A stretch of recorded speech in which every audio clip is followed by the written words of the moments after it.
noite a todos, né? Todos sejam muito bem-vindos. Aproveitamos para dar aí mais uma vez um feliz, né, 2026 para todos nós.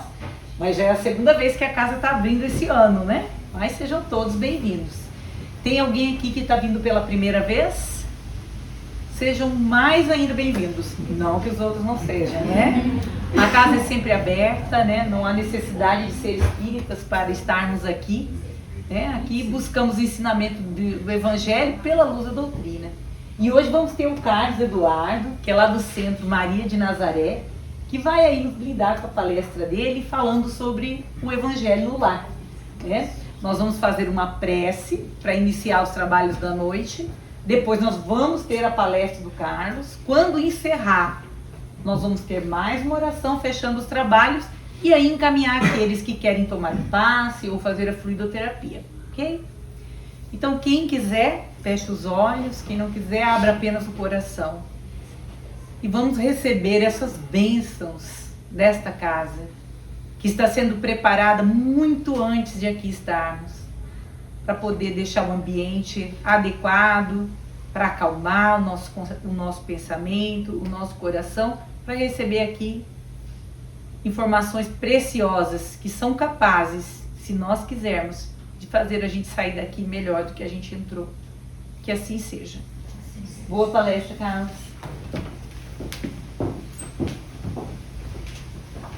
Oi? Boa noite a todos. Boa noite. Obrigado pelo convite mais uma vez. Eu sempre faço uma visita anual aqui, que coincide com as minhas férias, um outro trabalho que eu tenho. Então eu consigo vir uma vez por ano aqui no centro. E é sempre uma satisfação estar aqui. Bom, vamos falar um pouquinho sobre o Evangelho no lar, que é algo muito comum que as pessoas façam. Em outras religiões, tem outras denominações para essa prática, né? Mas sempre a gente percebe que é meio parecido. Mas afinal, o que é o Evangelho no lar? Bom, se a gente pegar aqui pela palavra, né? Evangelho, lá da sua origem grega, né? Evangelho quer dizer boa nova. Mas o que é boa nova? Lá nos tempos antigos, né, os profetas falavam que viria uma boa notícia, que esse é o significado de evangelho, boa notícia, essa boa nova. E qual era a boa nova que Deus prometia para a humanidade? Era Jesus. Então, evangelho, né, significa Jesus, que é a boa notícia que veio para nós. Então é Jesus no lar. Que interessante. E o que é um lar, afinal de contas? Tem uma música que eu gosto bastante, do Arnaldo Antunes, chama A Nossa Casa. E ele diz o seguinte: a nossa casa é onde a gente está. A nossa casa é em todo lugar. Se a gente levar isso, pensar no nosso espírito, o corpo é a casa do espírito hoje, é a morada do espírito. O planeta hoje é o nosso lar. Mas os espíritos nos dizem que todos os orbes são habitados. Quantos mundos existem por aí? E esses mundos podem ser o nosso lar. Se todos nós somos uma grande família espiritual, podemos habitar em qualquer um desses lugares. O nosso lar, né? O nosso lar não, a colônia, né? A nossa casa, é onde a gente se sente bem, é onde a gente pode ser nós mesmos. Porque para a sociedade a gente coloca uma máscara, né? No centro a gente tem que ser bonzinho, falar bem, né? Ser comedido, né? Usar as palavras, né, que estão habituados no centro. Aí chega em casa, a gente não é aquela mesma pessoa, né? Mas o nosso lar é onde a gente pode ser nós mesmos. Com as nossas inseguranças, nossos defeitos, e a gente pode se sentir à vontade. Então, isso é um lar. Que pode ser um lugar físico, uma casa, ou não. Isso depende da gente.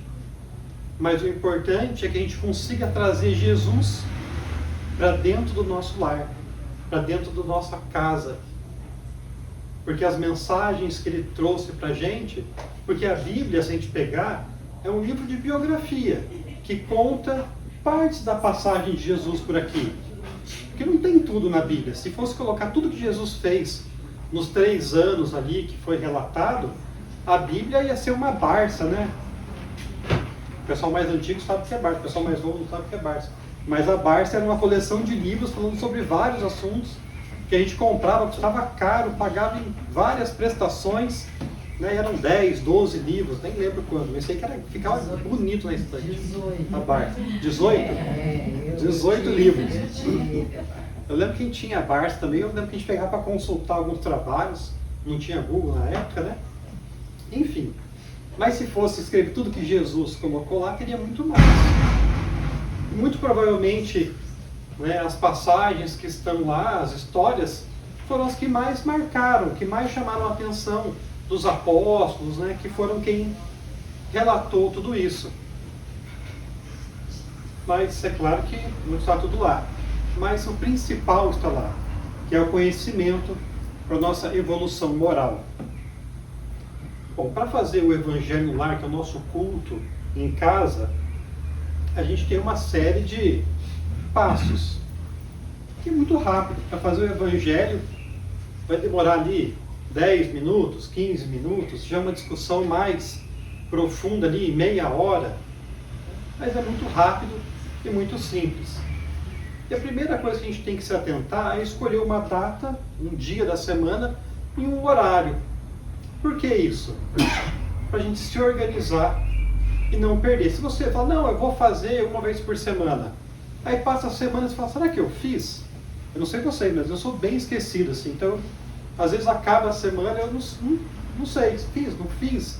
Né? Então eu marco tudo na agenda.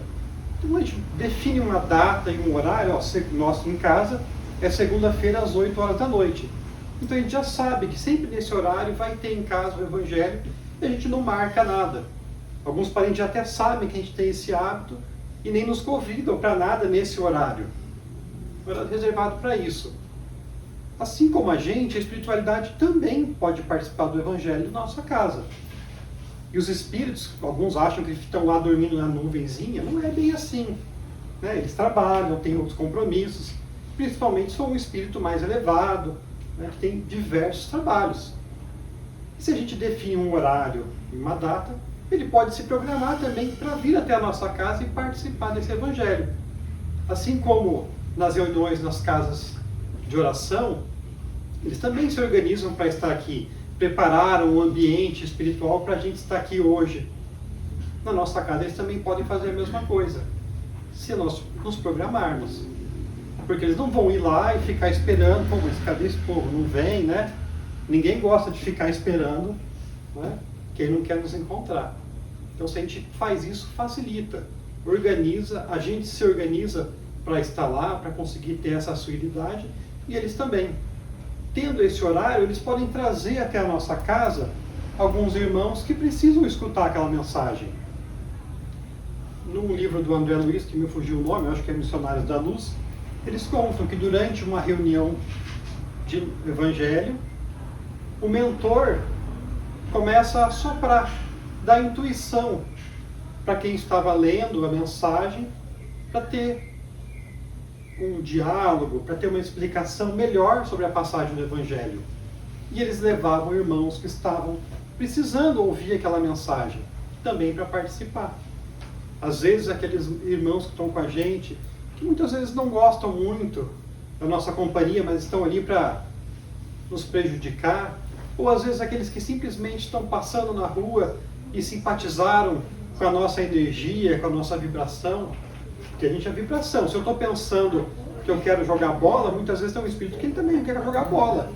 Se eu quero consumir bebida alcoólica, tem um espírito que quer consumir bebida alcoólica que pode, poxa, legal, vou ficar com ele porque ele gosta das mesmas coisas que eu. E ele fica perto da gente, acaba nos prejudicando, não porque ele quer nosso mal, mas porque ele gosta de ficar próximo. E esse irmão pode ser trazido ali e também ajudado durante esse período no Evangelho do Lar. Então é uma soma de ações ali que pode beneficiar todo mundo. Nos reunimos nesse horário e vamos reunir a família. Ah, mas eu moro sozinha. Tudo bem, pode fazer sozinho. Ah, em casa ninguém é espírita, só eu que gosto. Tudo bem. Então, fica no seu quarto, no ambiente que você sente bem e faça ali o seu evangelho. Não tem problema nenhum. Ah, a família quer participar? Maravilha. Todos vão aprender junto e todos vão ser beneficiados junto ali. Em casa, a gente faz e a gente convida o nosso filho a fazer e ele tem a única escolha de participar. Ele não tem escolha de não participar. É uma democracia. A gente fala, você vai participar e pronto, acabou. Como ele é muito pequeno, né? E até o Rossandro Klinger, que tem uma palestra, ele fala que no começo a gente tem que obrigar. A criança, é claro que ela tem liberdade de escolher algumas coisas, mas ele não pode escolher tudo, senão a gente vive em função deles. Né? Então a gente tem essa democracia em casa e ele é obrigado a participar. Mas para ficar agradável para ele, a gente sempre coloca, atribui algo para ele fazer. Então minha esposa faz a prece, eu leio o Evangelho e ele vai ler algum livro que a gente acaba comprando ali para ele participar. Agora é a Agenda Cristã que ele está lendo, até um pouquinho difícil assim, até para a gente às vezes compreender toda a mensagem é um pouco difícil, mas a gente já colocou para ele, por exemplo, ele é muito piadista, então a gente pegou um livro de mensagens, histórias engraçadas de Chico Xavier. E ele adorava ler, porque sempre tinha uma piadinha ali, uma brincadeira do Chico, e ele gostava. Então sempre tem que tentar trazer essas pessoas para estarem junto com a gente ali. E assim como o meu filho, né, que é convidado ali a participar, também pode ter um parente, um marido, uma esposa, que muitas vezes não conhece, mas não vão participar, olha isso, faz aquilo. A pessoa às vezes pode se interessar em participar também. Lembrando que a família que a gente tem hoje em dia, né, não é por acaso. Né? Não balançar as bolinhas lá da loteria e falar, vamos ver quem vai ser sua mãe hoje. Igual vai ser essa aqui, seu pai. A gente sabe que não foi assim. Foi feito todo um acordo antes, para eles aceitarem nós como filhos. Nós aceitamos também os nossos filhos. Nós programamos boa parte das coisas que a gente passa aqui, não é tudo, é claro, porque nós temos o livre-arbítrio. Nós fazemos boas escolhas sempre, né? Que nos levam para coisas melhores aqui na nossa encarnação. Então a gente acaba sofrendo um pouquinho mais do que deveria por conta das nossas escolhas. Fala, não, eu vou comer alface ou uma panceta de rolo. Não, eu vou comer a panceta que é mais agradável, né? Não, eu vou colocar um pouquinho mais de sal, daí a pressão vai subindo, aí começa a ter problemas. O que eu fiz na vida passada para ter isso? Na vida passada não, foi nessa mesmo. Né? Os 2 litros de coca toda a refeição, mais o sal, comprometem. Mas a gente vem numa família para nos apoiar, para nos ajudar. E é dentro da família que a gente tem as possibilidades de crescer. Geralmente, né, a família vem para se apoiar. É claro que às vezes você tem um irmão que fala, nossa, porque você não conhece meu irmão. Nossa, minha mãe quer apoiar aqui, ela não apoia ninguém. Mas ela veio justamente para mostrar aonde a gente precisa evoluir. Quais são as nossas falhas, o que nós precisamos melhorar. Aí você pede e fala, Deus, dá-me paciência. Daí vem aquele primo, né, aquele chefe que você fala que é insuportável. Fala, pois é, aí a chance de você treinar a sua paciência. Né? Então Deus sempre atende os nossos pedidos. E a família é justamente esse momento, para a gente ter alguém muito próximo e se desenvolver junto, se apoiar nesse desenvolvimento. Emmanuel traz um texto para a gente que é bem interessante, que ele fala, o berço doméstico é a primeira escola e o primeiro templo da alma. Ou seja, então é em casa, é na família, no seio familiar, nós temos as primeiras lições. Quantos de nós às vezes nos pegamos assim, nossa, mas eu estou fazendo igualzinho a minha mãe. Nossa, meu pai fazia isso e eu estou repetindo a mesma coisa com meu filho. Acontece, porque a gente foi aprendendo com eles. A nossa encarnação, ela começa no momento da fecundação do óvulo. Então ali tem a primeira ligação do espírito com o que vai ser o corpo físico. E essa ligação se conclui aproximadamente, né, aos 7 anos de idade. Então, nesse período, do 0 aos 7, nosso corpo e nossa alma, eles não estão completamente ligados. E por isso, a nossa personalidade também não está aflorada. Então, nesse momento, os pais, a responsabilidade dos pais está aí, de direcionar essa criança para um bom comportamento, dar bons exemplos.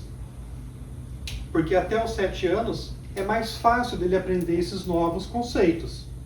Depois a sua personalidade, seu jeitinho especial, né, volta à tona e você fala, meu Deus, onde surgiu esse monstro que não era meu filho? Ele era tão bonzinho e agora está essa coisa. Acontece, né?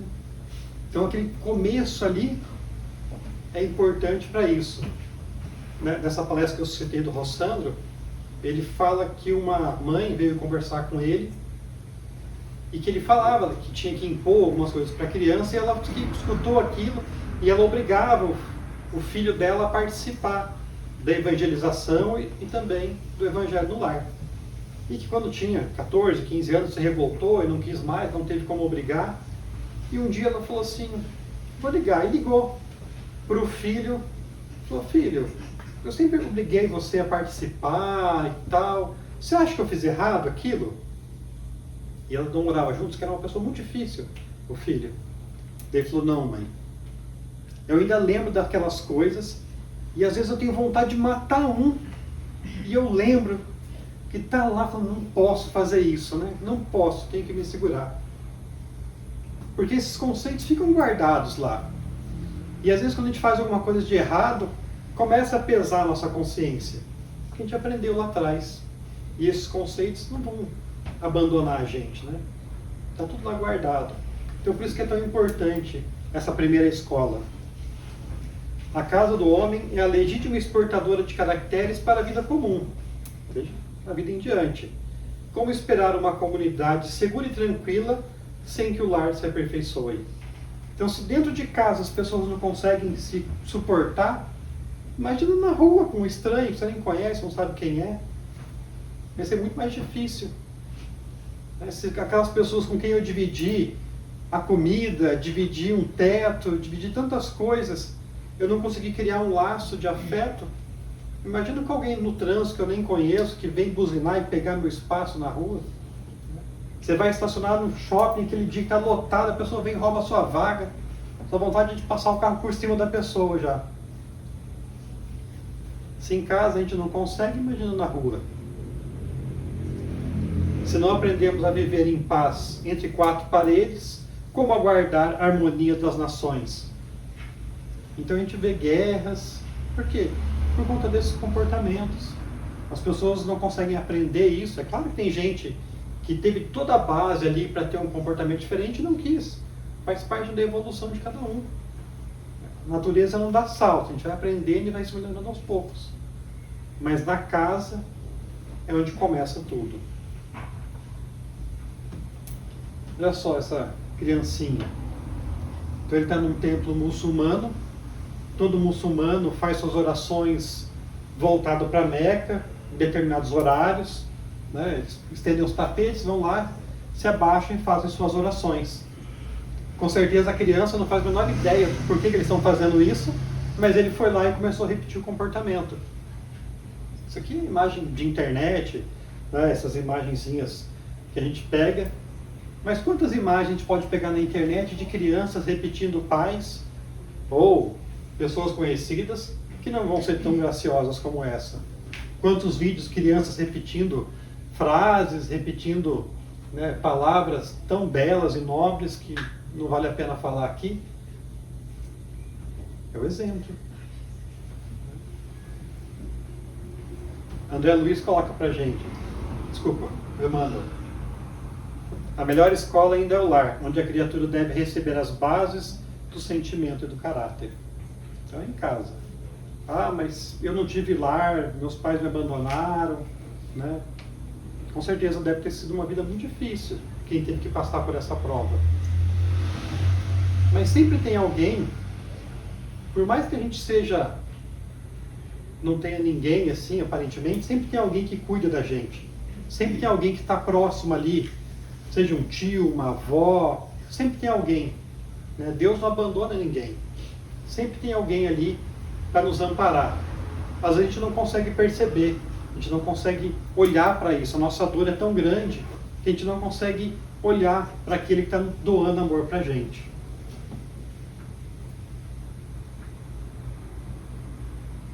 A prece de abertura.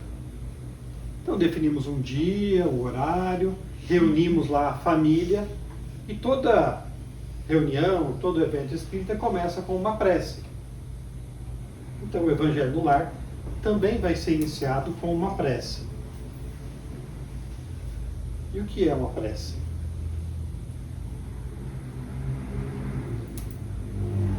Nós podemos rezar ou orar. Diferente. Então rezar é a repetição de palavras, como um Pai Nosso, uma Ave Maria. E orar é uma conversa com Deus. Você vai conversar com Deus de que maneira? Você vai se expressar com o que está dentro de você. Você não precisa usar palavras bonitas, você não precisa, sabe aquelas palavras que a gente começa a falar, sabe, meu Deus, como é que é mesmo que fala isso aqui? Eu lembro que fulano fez a prece aquele dia. Não precisa disso. É o nosso sentimento, é a nossa forma de se expressar. Lembra que Deus já sabe tudo sobre nós. Ele já sabe. Então você não precisa mentir para Ele. Ele já sabe. Não tem por que inventar. Maria Teresa escreveu um livro sobre orações. E aí perguntaram para ela, Madre, mas como é que a senhora ora então? O que a senhora fala? Ela falou, eu não falo nada, eu só escuto. E o que Deus fala para você então? Ela falou, ele não fala nada, ele só escuta também. Porque não precisa falar, não precisa ter uma palavra. É o seu sentimento. Já aconteceu com vocês ter uma pessoa que é tão próximo, que você fala bom dia, e ela fala, o que foi? Não foi nada. Fala, foi, o que aconteceu? Às vezes só de você olhar você sabe, aconteceu alguma coisa. Né? Às vezes eu chego em casa e falo alguma coisa para minha esposa, falo, tudo bem, tudo. Eu falo, não, o que foi? Não foi nada. O que aconteceu? Não foi nada. E às vezes vai demorar umas 10, 12 horas para descobrir o que aconteceu. Mas você sabe que aconteceu alguma coisa. Deus nos conhece tão bem que a gente não precisa falar nada. Só um oi para Ele é o suficiente para Ele entender. Mas se isso for do fundo do nosso coração, se for com sentimento, a gente pode louvar, agradecer ou pedir. Pedir a gente é craque, né? Isso aqui, a gente é PhD em pedir. A gente sempre está pedindo, não tem problema nenhum, a gente pode pedir, né? Tem que pedir mesmo. A gente também precisa louvar. Louvar a gente nem lembra o que é, eu nem sei o que significa isso, né? Então, deixa para lá. Mas louvar é pela existência de Deus, né? Por tudo que Ele fez, por ter nos oportunizado estar vivos, né? E agradecer. Agradecer é mais fácil. Será que a gente agradece por esse corpo?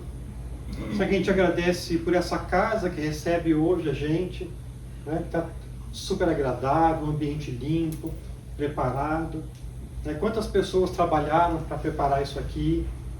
Será que a gente agradece pela nossa casa? Será que a gente agradece por tantos espíritos que vieram até o nosso planeta para trazer e a gente ter essa mensagem hoje em dia? Quantos missionários vieram ali, se sacrificaram, né? Quando a gente vê a história dos cristãos primitivos sendo chicoteados, devorados por feras, tudo porque acreditavam nisso e sabiam que poderiam trazer essa mensagem para a gente. Vocês, eu tenho certeza que são todos espíritos mais evoluídos, mas eu provavelmente, quando Jesus veio, eu fui retirado do planeta para não atrapalhar muito. E muitos como eu, naquela época, também foram retirados do planeta para não atrapalhar Jesus. Mas aqueles que vieram em missão e ajudaram a propagar a mensagem, Porque eles sabiam que um dia nós, eu no caso, né, um dia eu teria ouvidos para isso. Começaria a despertar meu olhar para isso. Então são tantas coisas que a gente tem para agradecer e muitas vezes a gente não presta atenção. A gente olha a grama do vizinho, nossa, como ele tem mais dinheiro, como ele tem aquilo, o outro, como ele tem uma fé. A gente não olha para a quantidade de bênçãos que a gente tem. Por isso é tão importante também agradecer. Tem uma passagem do livro Missionários da Luz, do André Luiz, que eu acho muito interessante, que tem uma reunião numa casa espírita. E eles estavam estudando, e todos com pensamentos nobres lá. Porém, quando termina a reunião, e eles vão sair, alguns espíritos que não gostavam muito deles, estavam esperando na porta do centro. Eu não sei se vocês sabem, todo centro espírita, toda casa de oração tem um banquinho lá fora. A gente não consegue ver. Mas esses irmãos ficam sentados lá esperando a gente sair. Porque eles não querem entrar. Não que eles não possam, é que eles não querem mesmo. Então eles ficam lá fora esperando. Quando a gente sai, eles, opa, já chega junto. Vem cá, meu brother. Isso aconteceu nesse caso. Só que André Luiz, junto com um espírito mais elevado, estavam observando a cena. E André Luiz relata, curioso, observei que as entidades infelizes mostravam-se agora terrivelmente contrafeitas. Porque eles se juntaram com aquela família, era uma mãe e 2 filhos, e eles estavam super animados ali. Porém a família se separa e o rapaz vai para a casa dele. E quando vai chegando perto da casa, eles ficam revoltados ali. Alguma coisa impedia eles de acompanhar a vítima ao interior da residência. Então eles não conseguiram entrar na casa naquele momento. Então, o mentor comentou, naturalmente, você já sabe que a prece traça fronteiras vibratórias. André Luiz complementa, sim, já observaram experiências dessa ordem. O mentor fala, aqui reside uma irmã que tem a felicidade de cultivar a oração fervorosa e reta. Ou seja, aquele rapaz que não tinha lá o seu comportamento e as suas preferências muito retas, mantinha relações com aqueles irmãos. A gente não acha, não pense que eles estão aqui obsediando a gente. Eles só conseguem fazer isso porque a gente permite. Porque a gente aceita a ideia e faz o que eles querem. A partir do momento que a gente mudar o nosso pensamento, eles não conseguem mais nos atingir. A esposa desse rapaz, ela tinha uma fé e tinha o hábito da oração. Então ela criava uma barreira de proteção na casa. E aqueles irmãos não conseguiam entrar lá. E isso a gente pode fazer na nossa casa também. Se a gente tiver o hábito da oração. Se a gente tiver o hábito de cultivar bons pensamentos, boas vibrações. Eles também não vão entrar lá. Mas se a gente deixa as portas abertas, né, e convida eles para entrar, é claro que eles vão entrar. Tudo depende do nosso comportamento. Mas só para mostrar o poder da oração. O Livro dos Espíritos, questão 658. A prece é agradável a Deus? Kardec, eu gosto muito das perguntas de Kardec, né? Kardec é muito perspicaz. Às vezes você vê que ele vai fazendo as perguntas, vai dando um rodeio até chegar no ponto que ele quer, né? Então, a prece é agradável a Deus? A prece é sempre agradável a Deus, quando ditada pelo coração. Ou seja, quando nós somos sinceros, ela é agradável a Deus. Porque a intenção é tudo para Ele. A prece do coração é preferível à que podes ler, por mais bela que seja, se a leres mais com os lábios do que com o pensamento. Então as pessoas às vezes começam, né? Vou fazer um Pai Nosso. Não sei se já aconteceu com você. Você começa a fazer o Pai Nosso, de repente você se perde no meio e fala, onde que eu estava mesmo? Você não consegue, né? Porque é tão decorado. Se você perder a linha, você não consegue retomar. Porque você não está pensando nas palavras. Você está só repetindo. Eu vejo que na Igreja Católica eles têm o hábito, né, do terço, do rosário, né, que é a Ave Maria e o Pai Nosso ali. E não estou falando nada mal, eu só estou falando que eles têm esse hábito, né, de fazer. A gente sabe que algumas pessoas fazem isso só repetindo palavras, sem pensar o porquê daquela palavra, por que aquela palavra está ali. Se você só repete palavras, ela não tem sentido. Lembra que é a emoção, é o nosso sentimento que importa. Questão 660. A prece torna melhor o homem? Então, se Deus gosta, ela melhora o ser humano também, a prece? Sim, porquanto aquele que ora com fervor e confiança se faz mais forte. Quando a gente tem fé, quando a gente acredita, a gente não vai deixar que pequenos obstáculos, né, virem terremotos ou tempestade em copo d'água. Porque a gente sabe que essa existência é só uma dentre as muitas existências que a gente vai ter. Se essa aqui é só uma existência dentre muitas, então o que eu estou passando é só um pequeno percalço, é algo pequeno. Por maior que possa parecer hoje, é algo pequeno. Nós somos imortais. Então, se nós somos imortais, esse dia que nós estamos vivendo hoje é só um dia. Esse problema são apenas minutos, segundos na nossa existência. Se a gente tem uma fé, a gente acredita que isso é algo muito maior, não quer dizer que eu não vou sofrer. Ah, porque o espírita perdeu, um parente está chorando, que absurdo, ele sabe que a vida continua. Pô, mas a saudade existe. A saudade não deixa de existir. Você sente saudade, você queria estar perto da pessoa, mas você não vai se desesperar por aquilo, porque você sabe que daqui a pouco a gente vai poder se encontrar, se a gente não está se encontrando já nos sonhos. Então os problemas tornam uma nova dimensão quando a gente tem fé. Como é que certas pessoas que oram muito são, não obstante, mau caráter, ciumentas, invejosas, intratáveis, carentes e até algumas vezes viciosas? Quer dizer, como é que tem pessoa que ora tanto e é tão ruim? E os Espíritos respondem: o essencial não é orar muito, mas orar bem. Então, qual o tamanho da minha oração? Quantas vezes eu preciso orar? Se eu conseguir fazer uma oração verdadeira, talvez uma, né, resolva.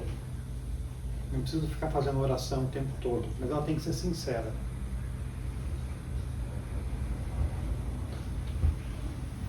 No livro Os Missionários da Luz, o André Luiz ele conta uma passagem que diz o seguinte: eles estavam num grande hospital no plano espiritual, com muitos espíritos enfermos ali, estavam dormindo. Então, um espírito de alto escol, Ismalha, faz uma oração. E quando Ismalha começa a fazer a oração, André Luiz observa que ela começa a ficar luminosa. E todos aqueles que repetiam a sua oração também começam a ter um certo brilho. Quanto maior o grau de evolução, mais brilho eles tinham. André Luiz fala que ele tinha uma luzinha ali, quase um pisca-pisca, né? Bem fraco. Mas ele fica feliz porque ele já tinha luz, coisa que ele não tinha percebido antes. E durante essa oração ele percebe, né, que flocos, como se fosse neve, começam a cair do céu.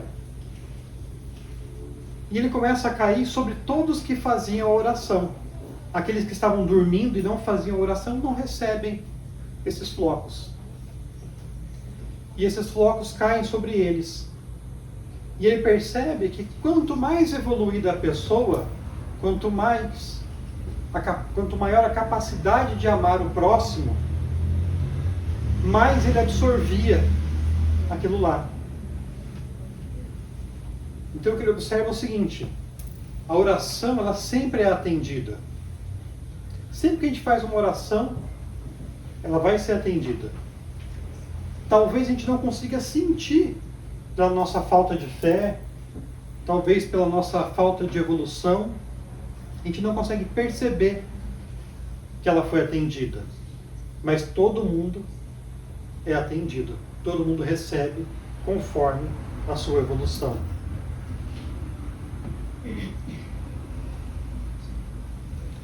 Eu perguntei para a inteligência artificial do Google, né, como faz uma oração espírita? O que precisa ter para fazer uma oração espírita? E é legal, né? Porque as inteligências artificiais, o que elas são? Elas buscam na internet as informações, fazem um compilado disso e dão uma resposta para a gente. Então ela respondeu que a primeira coisa é que a oração espírita tem que ser sincera. Ou seja, um diálogo espontâneo entre eu e Deus. Tem que ter intensidade. Tem que ser com fé, com sentimento. A gente tem que ter confiança nessa oração. E a gente tem que ter perseverança. Não desistir. Às vezes a gente não recebe o resultado, não percebe o resultado imediato. A gente continua, a gente insiste. E ele coloca uma observação. Lembre-se que a oração espírita é uma ferramenta poderosa para o seu crescimento espiritual. E a busca pela paz interior. Ao orar, abra seu coração para a luz divina e confie no amor e na sabedoria de Deus. Até a IA, que não é muito inteligente, né? A IA não é inteligente de verdade, mas consegue captar essas informações para passar para a gente. Ou seja, a informação está disponível para a gente conseguir acessar. É claro que o Clash Royale, né, o joguinho, às vezes é mais interessante. Ver o vídeo do nosso youtuber preferido lá pode ser mais engraçado. Né, o TikTok ali, aqueles vídeos curtos, podem parecer bem mais legais do que às vezes buscar uma informação relevante para a nossa existência ali. Não estou falando que a gente tem que ficar estudando o tempo todo. Claro que a gente precisa de um descanso, mas a informação está lá para a gente buscar. Bom, fizemos a nossa prece de abertura, nós vamos começar a fazer a leitura do Evangelho. No Espiritismo, a gente faz a leitura do Evangelho segundo o Espiritismo, que nada mais é do que os ensinamentos morais de Cristo. Eles pegam Kardec, junto com os Espíritos, pegaram as passagens da Bíblia e foram explicando e mostrando a aplicabilidade disso na nossa vida. Então, é um livro muito conhecido, né, de 1864. O Evangelho é a quarta obra, terceira ou quarta obra do Kardec. Então são 28 capítulos, 4 livros, 27 com as explicações, e o último é um capítulo só de preces. Então às vezes a gente não consegue fazer uma oração, não consegue fazer uma prece. Vai lá, lê, né? A gente vai aprendendo com isso. Durante o Evangelho no lar, você vai ler o Evangelho, ou se você fala, não, eu não gosto do Evangelho, quero ler a Bíblia, ótimo, leia a Bíblia, não tem problema nenhum. Se isso te faz bem, não tem problema nenhum. A gente sugere o Evangelho porque ele vem explicando ali conforme a visão espírita. Mas se você prefere ler a Bíblia, não tem problema nenhum. Você pode ler ela aleatório, abrindo ao acaso. A gente sabe que o acaso não existe, né? Mas você vai abrindo conforme o acaso. A gente sabe que às vezes o livro começa a viciar, né? Só cai naquela mensagem, fala, meu Deus, mas eu não aprendo isso nunca. Toda semana cai nesse mesmo capítulo. Tudo bem, você quer toda vez o mesmo capítulo, você decora, mas você vai ler e fala, nossa, eu nunca tinha percebido essa palavra, né? Sempre tem uma coisinha a mais que a gente percebe lá. Em casa a gente prefere ler do começo até o fim. A gente vai lendo, e quando chega no fim a gente começa de novo. Como é um capítulo só, um trechinho por semana, vai um tempão aí para você ler o livro inteiro, então sempre está vendo coisas novas. Sempre faça a oração e faça a leitura em voz alta. Porque alguns irmãos que vão participar lá, alguns espíritos, eles não conseguem ainda ler o pensamento. Então quando você faz em voz alta, eles conseguem compreender e entender ali. Às vezes aquele irmão que tinha um sentimento ruim por nós, participando do Evangelho, escutando, ele pode aprender também e se melhorar, se modificar. Então, faz bem para a gente e faz bem para eles. Por último, a água fluidificada, que nada mais é que uma água normal. Por que água? Porque a água é um elemento muito simples, barato. Não conheço ninguém que tenha alergia à água, se vocês conhecerem aí, né? Vai ser um problema sério para essa pessoa. E a água, beber água, faz bem para a gente, mesmo sem ser fluidificada, né? Ingerir água faz bem. Quem está querendo fazer dieta lá tem que tomar bastante água, isso que ajuda também a emagrecer. A água é sinônimo de vida. Se você pegar uma semente e ela não tiver água, ela vai ficar lá embrionada. Mas se você ter água para ela, ela começa a se desenvolver. A água, nosso corpo precisa de água. Nós somos 60 e poucos por cento, 70% água, né? Então a gente precisa da água. E quando se faz uma oração e você coloca aquela água ali, pode ser um copo, um vasilhame, né? Quando você vem ao centro, você pode trazer também, se quer trazer uma garrafa de água e deixar aqui durante a palestra para ser fluidificada, você também pode fazer isso. A água pode ser quente ou gelada, isso é uma briga séria em casa toda vez. Há altas discussões se pode ser gelado ou não, mas pode ser gelado, tá? Mas tem gente que não gosta de água gelada. Eu prefiro água gelada. Pode ser gelada, pode ser natural, indiferente, ao seu gosto, né? Desde que ela seja pura. Como é um elemento muito simples, é fácil da espiritualidade colocar ali o magnetismo necessário que a gente precisa. Às vezes está aquela dor de cabeça, às vezes um mal-estar, eles podem colocar ali essas energias para fazer o nosso bem. Eu posso colocar um vasilhame grande e ir tomando durante a semana? Pode, não tem problema nenhum. Porque essa capacidade de magnetização da água, ela pode durar longos períodos. Não se sabe exatamente quanto tempo ela dura, mas longos períodos. O Geraldinho, ele fala que quando ia visitar o Chico, ele levava uma garrafa de água, um garrafão de água, e ele colocava lá para ser fluidificado. E ele falava que eles conseguiam perceber até a mudança de tonalidade, às vezes até de sabor da água, quando ela era fluidificada, de tão forte que era aquilo. Se desejas, portanto, o concurso dos amigos espirituais na solução das suas necessidades físico-psíquicas ou em outros problemas de saúde e equilíbrio dos companheiros, coloca o teu recipiente de água cristalina, água limpa, à frente de tuas orações, espera e confia. O orvalho do plano divino magnetizará o líquido com raios de amor em forma de bênçãos. Simples. Tem gente que gosta de colocar a mão sobre, como se fosse uma espécie de um passe ali, outros simplesmente fazem a oração e pedem para que seja depositado na água. À vontade, aí vai da escolha de cada um. O importante é fazer o Evangelho no lar. A gente está começando um ano de tantas promessas, né? Quero emagrecer, quero trocar de emprego, quero trocar de carro, né? Tantas coisas que a gente promete, deseja. Vamos começar do simples, fazendo o Evangelho, algo que vai mudar pouquíssimo a nossa dinâmica, né? Mas que pode trazer um benefício gigantesco para a nossa vida. Sabe que o primeiro Evangelho realizado foi por Jesus na casa de Pedro. Ele percebeu que os apóstolos estavam conversando sobre questões do mundo e ele chama todos para sentar à mesa. Pede que seja colocado um vasilhame com água e começa a falar sobre as boas novas. E ali ele faz o primeiro evangelho, mostrando para a gente, olha como Jesus, o seu amor infinito, desde lá vem trazendo para a gente formas da gente se melhorar, maneiras da gente conseguir melhorar o nosso ambiente, a nossa casa, para que a gente possa evoluir, não só intelectualmente, mas moralmente também. Eu agradeço a oportunidade de falar novamente, espero que tenha contribuído alguma coisa para vocês aí. Muito obrigada.